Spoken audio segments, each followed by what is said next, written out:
Hello everyone on Facebook. My name is Fauzi and you are watching Off the Record. Now, Off the Record is our weekly live show during Phase 2 Heightened Alert happening every Saturday at 8 p.m. where we invite guests to answer your questions about COVID-19 and any other related concerns you might have. Now, but before we go any further, do us a favor and give us a like if you enjoyed this video, and remember to share the link to our show with everyone you know on social media. And you might notice there is a box on the bottom right of your screen, right, for you to submit a short sentence of encouragement for students struggling in this pandemic.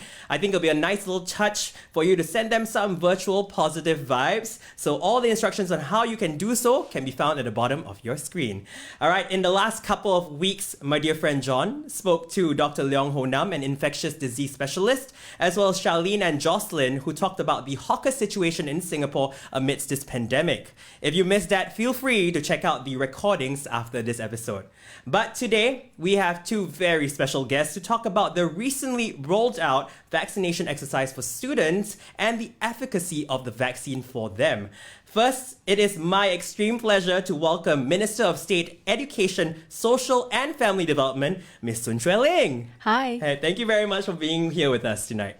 Hi everyone. Hi Fauzi. All right, to get this evening started, I have a list of questions that you can help us address. So are you ready? Yes. Feel free. Fantastic. Let us get started, all right? Now, the first set of questions is about home-based learning, all right? The first question is, are schools now more equipped to move to a full home-based learning quickly? And how can we make it better for teachers and students? I think when we had the circuit breaker last year, and there was this onslaught, basically, and all these concerns about COVID-19. We had to move quickly into home-based learning. And I think it was quite a surprise to many. And initially, there were some teething issues. But I think what was very heartening was that both students, teachers, parents readily jumped onto it. Our teachers have had some experience using the Singapore SLS system, which is our national e-learning platform for students. So actually, many of our students have already been using it. It's just that when you transform and move into full home-based learning, what it means is that you're literally using it every day. Yes. So there's a lot more resources that you have to put onto it. And so our teachers actually exchanged information between each other. There were networked communities because you had to create resources that were suitable to be put online for the students. And actually, there are pluses to it because online, there is a lot of interactivity. You can use games. You can also monitor the progress of students. And also, we're very grateful that our parents actually also were very enthusiastic and got on board very quickly because for some of the students who are younger, they would probably need a little bit of help from their parents to help them set it up, and just to get them into the routine of things. But I think very quickly, the students got onto it, and it was quite... it was something that I think people got used to. So this year, when we had home-based learning from 19th to 28th May, I think this time round it was a lot more smooth going. It wasn't like it was a total surprise. Teachers had already had a year's worth of experience creating resources and materials that were useful to students. So I thought that, collectively, it was something that I think the teachers, the students, and the parents have gotten used to. And there are really pluses to it. Independent learning, for instance. Very nice, very nice. All right, I think you spoke a little bit more about parents. I think one of the questions I do have is, what are some of the social support measures for children from vulnerable families, all right? For those who do not have digital learning devices at home. Yes, I wanted to share that actually the schools remain open. Okay. Because we know that there are some students who may not have the most suitable home environment for them to embark onto home-based learning. So for these students, the teachers actually ask them to come back to school. Right. And the teachers are actually present in school as well to work with them, monitor their progress, and the students can use the computer devices in school. Okay. So this is to make sure, as we always say, leave no one behind. Even in a situation like the circuit breaker or, when we embarked on the home-based learning this year, the teachers paid special attention to these group of students. And also for other students who would still be embarking on home-based learning at home, the MOE also ensured that through the schools, we loaned out digital learning devices, iPads, and also internet-enabling devices. So if I'm not wrong, we actually loaned out 17,000 learning devices and about 800 internet-enabling devices. So this is to make sure that everyone has those digital devices with them so that they can embark on home-based learning at home. I personally didn't know that. Very nice. Okay, we do have this conversation about mental health. All right, the next question is about students' mental health well-being, mental well-being. So how are schools and teachers supporting students and youth who may need help coping with their mental health during this pandemic? Actually, all the while, the schools have been paying attention to mental wellness, mental well-being of students. But we recognize that because of COVID-19, there can be additional challenges. You can have additional stresses and tensions at home.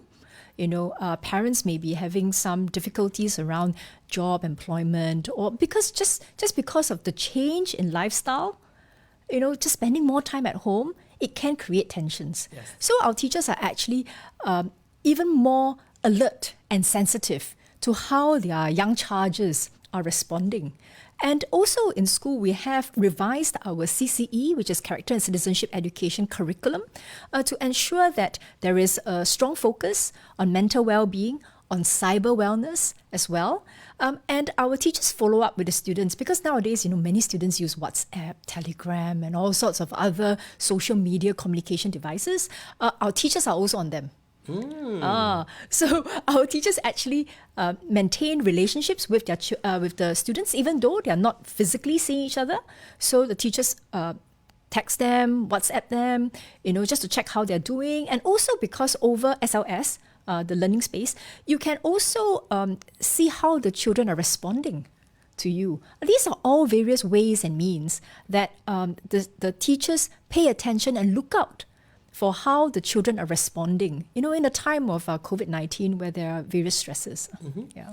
Fantastic. All right. So one of the things that we were talking about today is the vaccination exercise for students, right? So maybe if you can share a little bit more about the vaccination exercise for students that MOE recently announced and actually started, right? Yes. Since the 1st of June, progressively we've been sending out SMSs to students and parents. Because for those who are under 18 years old, the parents will receive the text. And it's basically an invitation for them to register for vaccination. And I'm glad to share that about 87% of our eligible students have registered for vaccinations. So actually, if you have the chance to walk around our community centres, many of which are vaccination centres that our students go to, you'll see that in the past week or so, many young people are there, lining up for their vaccination. I've seen videos of some of the early birds, to the vaccination, and they were really quite excited. Yes, and there were also 4 other centres that were set up for them at the ITE and also at the convention centre.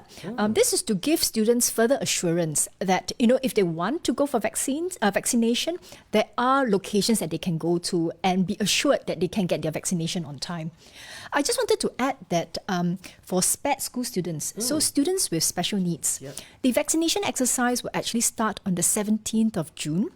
And for them, we actually made a special arrangement to have the vaccination done at their school.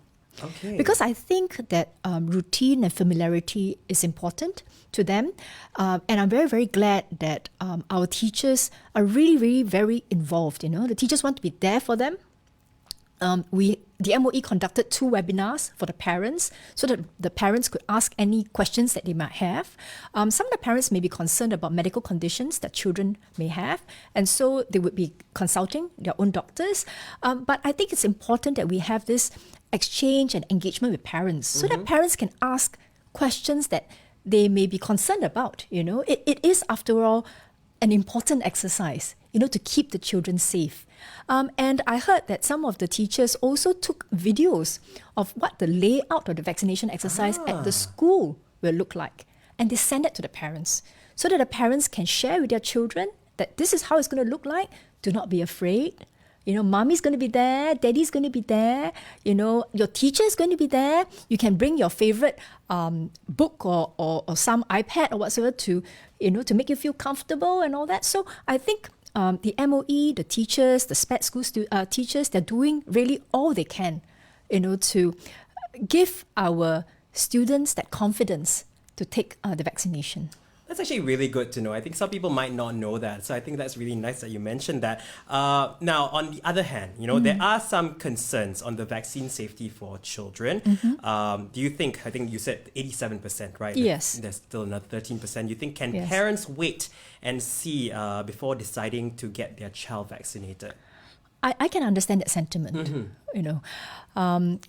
well, what I can say is that the HSA and the expert committee in Singapore have looked at the vaccine that's available, at the safety trials that have been conducted for children between 12 to 18 years old, and actually the effects of the vaccination are similar for the children in this age group compared to adults. So for Pfizer, it's been approved for use for children between 12 to 18 years old, So, but I recognize that sentiment that parents have, and I just wanted them to know that they can consult their doctors, they can ask questions, and they can also see for themselves how the vaccination exercise is happening, and we really encourage them to encourage their children to come and do the vaccination, because it's really for the safety for everyone, really. And we really don't want people to get sick or get seriously ill.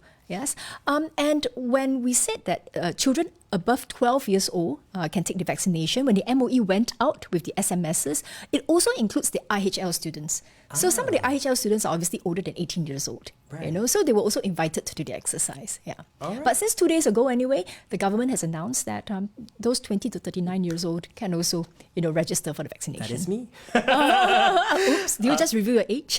Everybody knows already by this time. All right. Okay, I think that's great. For the 13% that may be watching this, how the parents, can they register their children for the vaccination? How can they do that? When they receive the SMSs, there is an invitation. Okay. It's an invitation. So they can register at whichever location is convenient for them, with the time slots, and of course we want to make sure that our parents enter the right information. It's very important, It's an important exercise, Yes. And I understand that the parents also go with it. Many of the parents actually go with the children to the vaccination center. I think it's understandable, So, so far it's been smooth sailing, fingers crossed, and we really hope it continues as planned. And I think by August, we hope that the vast majority of our students, almost all our students, would be vaccinated by then, yes. All right, very nice. Okay, now there's some general questions, basically, more related to you, I would say. How are you personally coping with the pandemic, and how are you staying connected with your family? Wow, thanks for that question. I wanted to say that just now I've been talking about children above 12 years old. I have 2 young children. They are under 12. Okay. Yeah. So I recognize that parents out there may still be concerned about their children who are not receiving vaccinations because they are under 12, right? That, again, is understandable. I'm a parent myself. I'm a parent of young children. I'm not young myself, but my children are young. So I think it's still very important that we make sure that we adhere to safe distancing measures. In preschools, for instance, because the children are very young, they're not vaccinated. It's very important that we remind our children, wash their hands, wear your mask, keep a certain safe distance from your friends, And we all know children like to be together. They want to play games and but they also learn very quickly.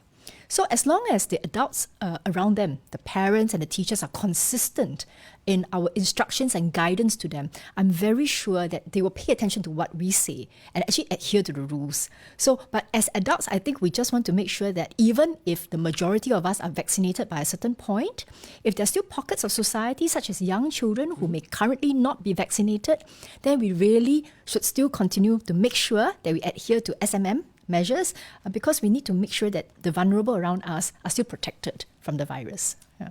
All right, fantastic. Any final words for the people out there who are watching this video? Well, I'd like to say we're all in this together. Yes. Let's stay safe together. Please stay well, be happy. I think there is a silver lining in the clouds in anything that we may find ourselves, facing a challenge about. So let's keep our spirits up. Let's stay safe together. Thank you very much. Thank you very much. And with that, we wrap up our little session with Minister of State, Ms. Sun Xueling. Thank you very much for joining us here today. Thank you. Thank you. See you. Bye. Bye. All right. At this juncture, I want to take this opportunity to thank everyone out there who's watching tonight. Now, we really, really appreciate your support. And again, for those of you who are just joining us for the first time, where have you been? But yes, welcome to Off the Record as always. Please remember to give us a like and share this video with all your friends and family so more people can catch it. Now, right now, we are continuing the conversation on the recent rollout of the vaccination exercise for students aged 12 and up and how effective it is in helping us fight this pandemic. Now, as promised, we do have one more special guest speaking to us today, and she is none other than Dr. Chrissie Lim. She's a research fellow in Translational Immunology Institute of Molecular and Cell Biology, IMCB, at ASA. Now, this is where we need your help for those people who are watching. I want you guys this is your opportunity to leave any questions you have about the vaccine and its effectiveness for children. So if you're a parent or you have siblings who are in this young age group who are starting to get vaccinated, leave them in the comments and our lovely producers behind the scenes will help compile them for me to ask Dr. Lim. All right. Thank you very much for joining us here, Dr. Lim. Thank you for the privilege. Very happy to nice. be here. Maybe to get things started, all right, why don't you tell us a little bit more about what you do and what your research is about? Well, I'm not the kind of doctor that you're used to seeing in the clinic. I'm a PhD doctor. But what that means I do a lot of lab research. So at A-STAR, my normal day job is in researching often genetic immune deficiencies. So what usually happens is that these are patients with rare diseases that, it's not in any medical textbook. It doesn't affect a lot of patients, but unfortunately that also means that the doctors don't have a lot of literature to kind of search and say, well, we know how to treat this, give a standard medication. And often the disease is very severe and it's very complex. And it's hard to tell what can help the patient. So we do the detailed immune workup. We're kind of like detectives. And we say, well, this pathway or this cell type seems to be really responsible for the disease. Why not repurpose this existing drug and try to help the patient? The thing is, because these are genetic, a lot of these problems actually arise when the patients are really young. A lot of the patients we kind of coordinate the research with are below the age of 3. And so, they're really sick. We would love to help them and their families just, get back to a normal quality of life. So that's sort of my day job, just sleuthing the immune system, finding out how it works and finding how we can fix broken ones. It sounds like you do so much in a day. It's all in a day's work. Very I try nice. to manage my time. And obviously, a lot of the heavy lifting is done by the doctors and the nurses who, are the ones who are actually seeing the patient, counseling them, going over their options. So we owe a lot to them. Absolutely, absolutely. All right, Dr. Lim, we are speaking a little bit more about the vaccination exercise for children, Of I think course. age 12 and above. My question for you is, what is the hurry to get the teenagers vaccinated so quickly? This age group between 12 to 18, what is the hurry? The hurry is that, vaccination, we know that vaccination is going to be our way of getting out of the threat of the pandemic, including not just the health of the individuals vaccinated, but also the community health in terms of preventing transmission. Being able to have large events again, being able to send our students to school again, and sort of, minimizing the disruption to life that also affects our economy and our well-being in general. So teenagers are indeed, children and teenagers, we have been widely popularized to be at lower risk of severe COVID and lower risk of death. But on the individual level, they are not at no risk. There has been a significant number of people, of children who, in hard-hit countries like the US and the UK and Canada who have had COVID infections. They have prolonged symptoms as well, like adults.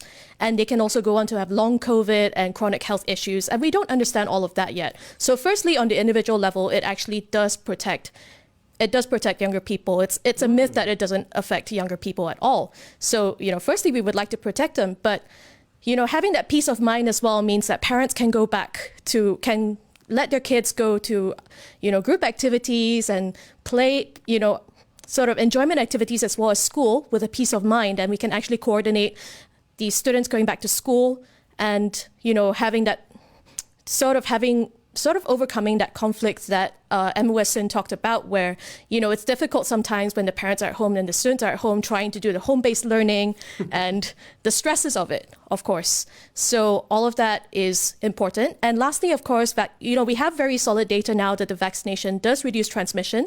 So it's important to vaccinate as many people as you can, including the children and the adolescents who are at home with other family members who may be immune compromised, who cannot receive the vaccine for medical reasons. It all plays a part in reducing the transmission and the amount of disease that happens both to these young people and also to the people that they interact with. Right. Okay, great. Now, next question is about the safety of the COVID-19 vaccines. I think, are the COVID-19 vaccines safe for children aged between 12 to 15? I think earlier on, the vaccine wasn't approved for this group, and suddenly now it is. Are we putting the children at risk? Is there sufficient data or trials done to show this? I think you did mention a little bit about the data, right? Maybe you can elaborate a little bit more on that. Yes, of course. So the reason why we only started approving it for younger individuals between the ages of 12 and 15 is because the initial really large trials that Pfizer, BioNTech, and Moderna and all the other vaccine companies conducted were in individuals age 16 and above. For Moderna was 18 and above. And this is actually sort of going with the precedent of medical research. It's harder to get children to consent to medical research because they need parental consent. And also, of course, if it's the first time you're testing a drug, treatment, you try to aim for the adult, you try to enroll the adult patients first who can kind of give that consent for themselves. But this is sort of just the standard medical practice, and that was how a lot of these vaccine products started. It's sort of like following medical ethics and following tradition. But obviously in a global pandemic, it affects everyone. As I just said, younger individuals also get sick. They also get infected.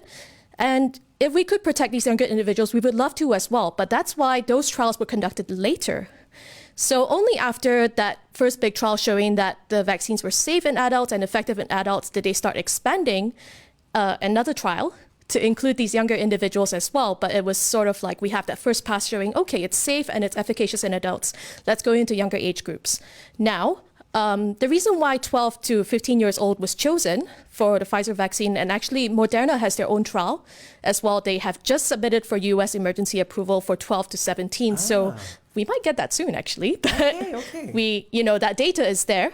They expanded it to ages 12 and above because the immune systems of adolescents from 12 and above are more similar to adult immune systems. Oh, okay. So they recruited a new bunch of adolescents who were in this age group, but they didn't have to redo the whole trial with dosing and going through the whole phase 1, 2, and 3 again, because they just went with the same dose, and that's why it's a little accelerated. But this is because of all the 50 years and many years of research on the immune system. We know how the immune system of adolescents work. Generally, we know how the immune systems of adults work generally. We know they are similar. And we know this also from other vaccines that they have very similar responses. So we felt, you can do a quick expansion and get that trial done. So these trials were done mainly in the US, of course, for Pfizer, BioNTech, and Moderna. Each of them had about 3,000 enrolled. And they found that true to the expectation, the side effect profile is very similar. Right. The efficacy is very similar. The group that received the vaccines were fully protected against disease, and the placebo group that gets, your salt injection without the treatment, some of them had cases. And of course, this is hard to measure because, children and adolescents in general do not have a high rate of disease. But there was very clear evidence that, yes, the vaccine is protecting the people, the 12 to 15-year-olds who are receiving it. So we have really good data on the safety. And of course, HSA has gone over that data as well on their own and assessed it to be safe. Yeah, basically what you're saying is like, it's a due process. It's a process. It takes a while for the process to complete. All right, very good. We have a next question, which is about children with pre-existing conditions. All right, so are there any children who shouldn't be getting the vaccine? How safe is the vaccine for children who have pre-existing conditions such as asthma or obesity? Yeah. So most of the pre-existing conditions that might be common in children do not exclude them from the vaccine. Okay. These were included in the trials. They have been shown safe to be in these children. So asthma and obesity are fine. Okay. Definitely. What you want to be careful about is if a child has a known allergy to one of the components of the vaccine, that's something that you want to check. And of course, there are some children with medical conditions where they have a severely weakened immune system, for whom the vaccine is probably still safe, but it might not actually create an immune response. And that's sadly, the reality for actually a lot of the patients that I see in my day job. They can't make antibodies. So, so there are certain groups of children who cannot receive the vaccine or for whom the vaccine will not work. But otherwise, for most common conditions, you are eligible. Of course, if you have any doubts, always consult your pediatrician. They can give you a lot of advice. So yeah, go for it. Don't worry about existing disease. And if you do have a worry, talk to a doctor. All right. Well, yeah, very good. That's actually good advice. Okay. We do have questions about side effects, and I think everyone who talks about whenever you get a vaccine, they talk about side effects, right? Are the side effects in children similar to those in adults? I think you did mention a little bit more about that. What about the severe allergic reactions? Like, what are things that people can look out for? So I'm not aware so far of severe allergic reaction statistics for younger individuals in Singapore. I believe the total so far that I last saw was about 20 out of the millions of people we're vaccinated. 20 only, okay, right? Don't quote me on that statistic, but that was the last one I remember. Right. So it's extremely, extremely rare. And even if it happens, like if you are really unlucky and you go into the vaccination center and you have that, they should be equipped with EpiPens, which will immediately... as far as I know, everyone has been, treated and discharged. No one has to go to the hospital. There's a very known fix for that. But even then, it's extremely, extremely rare. What is really common is, yes, extremely similar to the adults. You get fatigue. So the children in the trial, they reported fatigue. They reported slight fever, headaches. So those were the really common ones. Of course, injection site pain as well. But this is very similar to what you see in adults as well. So like I said, based on our general knowledge of the immune system and everything, it's all expected, actually. So it's working as it should. And I think you might have heard that all these side effects are actually signs of your immune system responding. It's unhappy for a couple of days, but then they resolve. And you can take heed that, if you feel it, that's my comfort anyway. I was personally really tired after my vaccines, even though I'm young and, well, young-ish. Yeah, so, but then, I knew, yes, it's my immune system working. So that's my own consolation to myself. I wonder if it will help you. All right. But there is some recent, I would like to address, there's some recent headlines about some young males who have received the vaccine ages 18 to 30, who have reported myocarditis after the second dose of the vaccine. And this has been observed in US, Israel, and Singapore so far. And all the health authorities are taking this very seriously. But again, this appears to be ultra rare. It's the estimate right now is about 1 to 2 per million doses. That's really low. But all the authorities are looking into it and seeing whether it's a higher incidence with the vaccine or without. Because another thing to take note of with any of these side effects is how do we associate a side effect as cause and effect, before the vaccine and after? Because, well, if you took a vaccine and you walk out onto the road and you get hit by a car. Was it because of the vaccine? Oh, wow. To put it in an extreme way, because things happen after you get a vaccine, including death for some people, unfortunately, but is it actually linked to the vaccine? Yes. So what I just wanted to highlight this because this comes up a lot in my own discussions. Right. when the authorities try to assess whether a certain side effect is associated with a vaccine, they try to compare the stats of, well, in a period of time we didn't have the vaccines last year, what was the rate of myocarditis? What was the rate of people being hit by cars the minute they walk out? Right.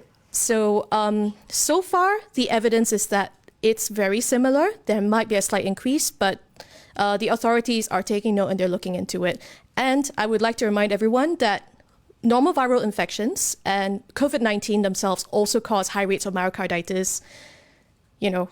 So actually your vaccination is probably reducing your risk of myocarditis. So that is one thing to think about. There's always a risk of vaccination and there's a risk to not vaccinating. And the risk of not vaccinating is actually quite a high rate of myocarditis, as also in the same age groups. All right. Actually, for those people who don't know what pericarditis or myocarditis, just simplify what it means. So myocarditis and pericarditis are inflammation of your heart and inflammation of the tissue that's enveloping your heart.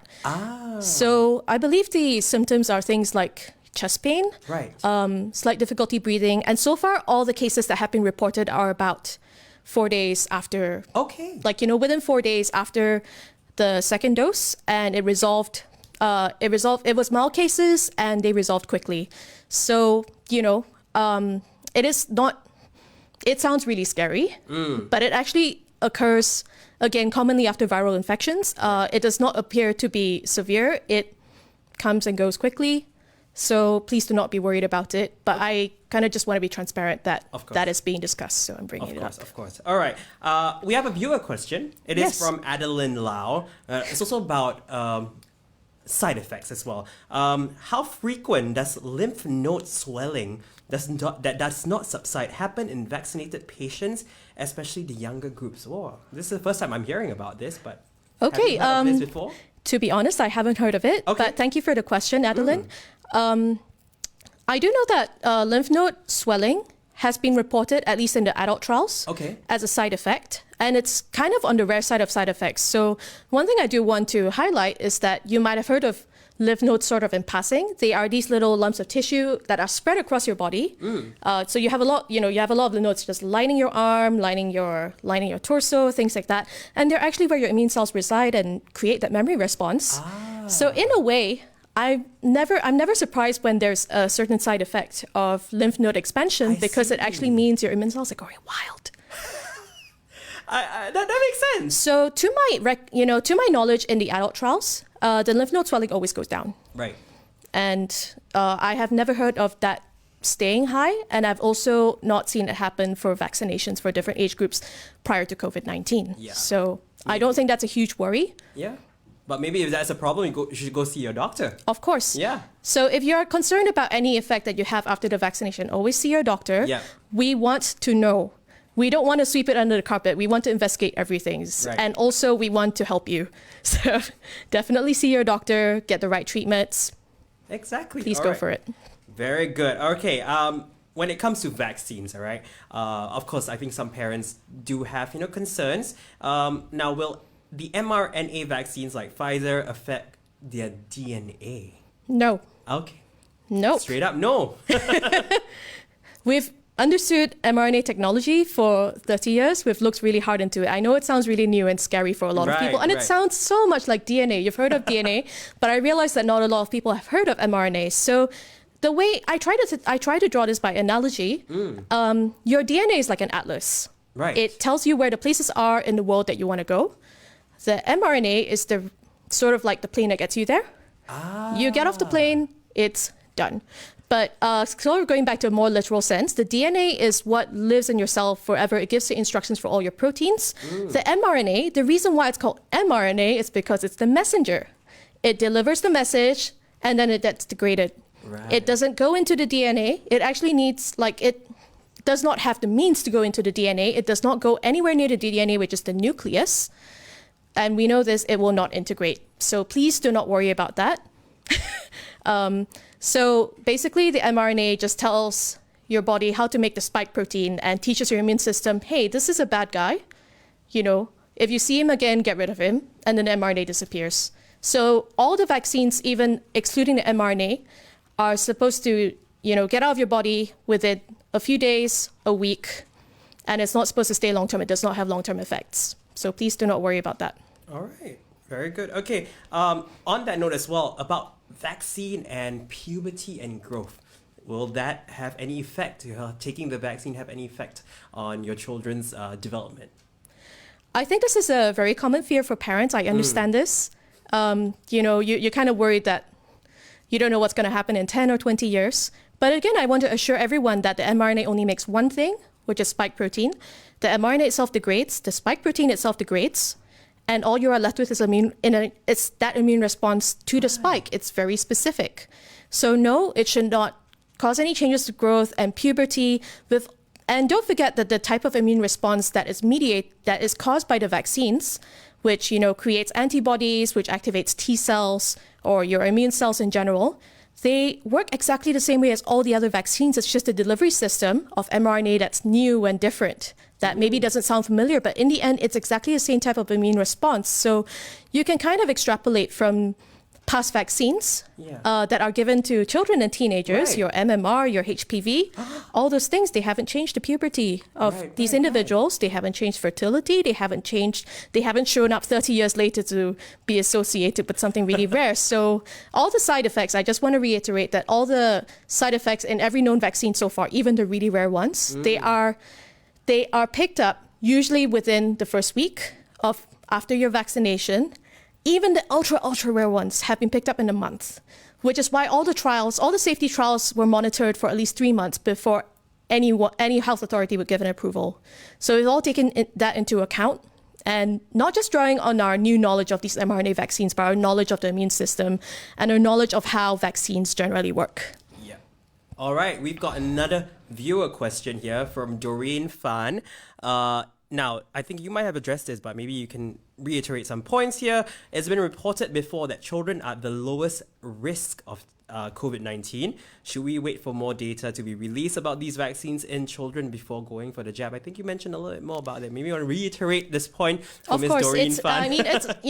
I'm aware that people are kind of coming into the stream as well. Yeah. So I'm very happy to reiterate this. So low risk is not no risk. It is true that children, teenagers, adolescents don't really get as high an infection rate. They don't get as much severe disease, and they're at much lower risk of dying. But it is a myth that it is a myth that this age group does not die. Right. It is a myth that this age group does not have hospitalizations. And I'm saying this in Singapore, where we are really lucky that we haven't. The reason why a lot of people don't know this is because it hasn't happened to our kids. But if you asked a lot of pediatricians in a lot of other countries with lots of cases, they are all for vaccinating children because of that, because even one case is too much. So children can get severe COVID if they're really unlucky. I think the current estimate of the rate of hospitalization for children is about 10%, which is small, which is a lot lower than your elderly family members, but it's not. If you're part of the 10%, that's really unlucky. And some of them also experience prolonged symptoms. We don't have full numbers, but we do know that it happens. So it would be great to protect them from that and just have that peace of mind that, your child is no longer at risk, all of that. We have done the safety trials for the 12 years and above. We have found that the safety profile is very similar to adults, including the side effect profile. So we have, the new data, and we also have reasons why we should, why ideally it's a better decision to vaccinate adolescents than it is to let them run unvaccinated. I also want to repeat that children and adolescents are definitely vectors. They are known to be a large source of transmission to other environments. So schools, tuition centers, that have been sources of clusters, they bring the virus home. So even if they don't get sick, what if they pass it on to someone else who cannot get vaccinated because of a weakened immune system? So those are all important considerations, not just for the children, but also the community. So I would encourage people to get the vaccination that is available to them soon, have that peace of mind, go on with life. Very nice. All right. Just a couple more questions. Will delayed doses affect protection against COVID-19? No. This is, again, we now have data to show this. So the UK was actually the first country to practice this extended dosing without any data. That was a very controversial move. But the good thing is they did the research on whether that creates the right antibodies. And they have shown that, in some cases, actually, it's higher signs of protection than the standard 3-week regimen. So, but this is also in line with what we know about the immune system. For most vaccines, if you give the 2 doses too soon, it's less ideal. But if you extend it out, it usually doesn't harm the strength of the immune response. I see. So the concern is more that in the gap between your first and second dose, you're only going to get partial protection, especially against the beta and delta variants. So the second dose is really important for mounting the full response to both of those variants, especially. So please get your second dose. But don't be put off by the side effects because COVID is so much worse. Yeah. But so in between, you still want to be careful, but it will slightly reduce your chance. There's that partial protection, but it's not complete. But as long as you get your second dose, you're going to get your full protection. I see. So I think that's a very valid question, really. And I just wanted to address that. Very nice. I think this is the final question I have, and is related to our conversation today about children getting vaccinated. Why are we starting at 12 years old? Is there future vaccination for children under 12? That is a wonderful question. As I said before, in answering one of the earlier questions, we extended the safety trials, not we, but the people who conducted safety trials went down to the age of 12, mainly because we know from our immunological knowledge that the immune system of this age group from 12 to 16, 12 to 18, it's similar enough to what you see in adults above the age of 16 or 18, that you can probably extrapolate a lot of the same dose, the same reactogenicity, the same side effects, and the same efficacy. And this is also what we found in the studies. But we also know from our past research on the immune system that the developmental stage of the immune system below the age of 12 is different. Right. So, for example, you have a different composition of certain immune cells that are either going to be responding more readily or responding less readily. And so the trials Pfizer and Moderna have both started their pediatric trials for 6 months of age to 11 years of age. And unfortunately, they have had to go back to the drawing board. I would not say it's unfortunate because they're doing the right thing. And they have changed the doses. So by starting the trials, they didn't go straight to the safety and efficacy. They've gone back and said, let's try to give a lower dose to these children than we would to adults. Because obviously, not only are they smaller, they have a different set of immune cells. We might not need to give as much, or we might not need to give the same dose. We don't know. So that's going to take a while. We probably won't have a child vaccine for some time, but that's one of the considerations that went into why we don't have vaccinations for children under that age. Right. And obviously, as Emo Sun said, I think there is a subset of parents who are worried that, I can't vaccinate my young children, but I also want to bring them out and bring them out to play, see their family members. So that is another reason why everyone else should get vaccinated, because these children are not going to be eligible for a while. But also those trials are ongoing, and we hope that there will be an option for them soon. All right. Yeah, I mean, I have nephews, so I'm definitely getting vaccinated when it's my turn. All right. I lied when I said there was one last question. There is please one go for final question. Please go for it. It's a fun question. It's something from the viewer. It's from Abigail Chloe Chu. Hi, there's been a TikTok trend going around called the vaccination arm swing. I've seen this. Apparently, if you swing your arm around, it's supposed to help the vaccine spread around your body faster. And many Gen Z kids are doing it now. I'm laughing at this question, but it is a good question. It is a good question. I've seen it all over TikTok, right? I'm too old for TikToks. It's okay. Well, you probably have seen some people swinging their arms around, maybe at the vaccination centers. I don't know. Is there a legit science behind this? No. Don't forget that everything transports in your body by blood. Right. That's what blood pressure is for. And no matter how hard you swing your arm, it's not going to help your blood pressure along. Your body is amazing. It does that on its own. All right. So don't worry about it. But if it's fun, do it, Do a little celebration dance. There you go. There you have it. All right. It doesn't harm you. It probably doesn't help. But if it's fun, do it. There you go. For the TikTok video, that's about it. Doesn't have any science behind it. That's amazing. Thank you, Abigail. Yes. All right.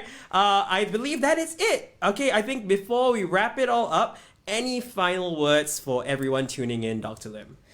Well, thank you very much for listening. This has been a great pleasure and an honor. I know that the past 1.5 years have been really tough for Singaporeans, and it's been stressful. I think we're all burnt out, we're all tired, we're living kind of in a climate of fear, and the news is just bad every day. So one thing is, I know it's kind of scary if you have a new vaccine and you don't quite understand it, but we are doing our best. HSA is doing our best to assess the safety and the suitability for Singaporeans. Please be assured that we look into all the things. It's as transparent as possible. And another thing is try to keep calm, help the vaccination effort. It is the way we will get out of this. But in the meantime, of course, as I reiterate, there are going to be populations of people who cannot get vaccinated for very legitimate reasons. They are going to need our herd immunity. Right. So, but in the meantime, we're still going to distance. We're still going to mask up. I'm still distancing and masking up off screen. And we're going to get through this. I'm very heartened by the uptake of the statistics for the uptake of the vaccination among students since it opened.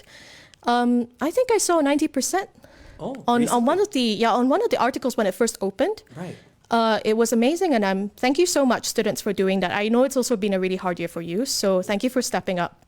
I'm really grateful, and I think we've hung on this long, and it's unfortunate every time we have a case, but I think we've been very disciplined. We've tried our best to bring it down, and I want you guys to hang in there. We're all hanging in there as well. So thank you very much. Awesome. That's great final words from Dr. Lim. And with that, we have come to the end of today's episode of Off the Record. Thank you very much to our guest, Minister of State, Ms. Sun Xueling, as well as Dr. Chrissie Lim for being on the show with us.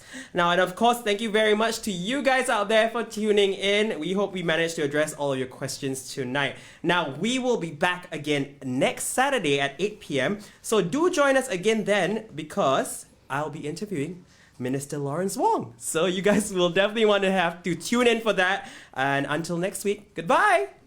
Thank you. Bye.